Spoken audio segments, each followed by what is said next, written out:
Nakabubusog na cultural immersion ang na-experience ng isang Pinoy couple sa kanilang trip to Bangkok. G tayo sa Thailand sa report ni Darlene Kai. Sawadika! Let's go sa City of Angels, Bangkok, Thailand.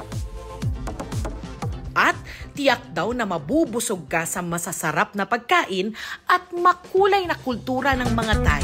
So much food! Ang food haven na Bangkok, sinubukan ng magkasintahang Jan at Ann. Pero with a twist, sa isang world-class at Michelin-starred double-decker bus resto. Mula sa sikat na stir-fry noodle dish na pad thai, hanggang sa sweet treat na hatid ng mango sticky rice. The rice is salty, coconut's creamy, mango's a bit sour, but just a tad bit. It's such a perfect combination. Exotic food trip featuring crunchy scorpion, hanggang sa iba't ibang street food at must-try seafood sa Ampawa Floating Market. We're gonna order and they cook it on the boat. And we eat right here. They have like a tiny table.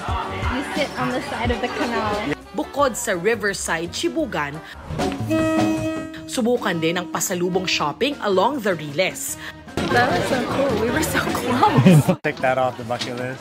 Apaw din ang pagpipilian sa Meklong Railway Market mula sa mga Thai souvenirs at iba't ibang handicraft. At huwag palagpasin ang kanilang sikat na Ferris wheel along the Chao Phraya River para sa amazing na tanawin ng tradition meets modernity sa Bangkok. Darlene Kai, nagbabalita para sa GMA Integrated News. Huwag magpahuli sa mga balitang dapat niyong malaman. Mag-subscribe na sa GMA Integrated News sa YouTube.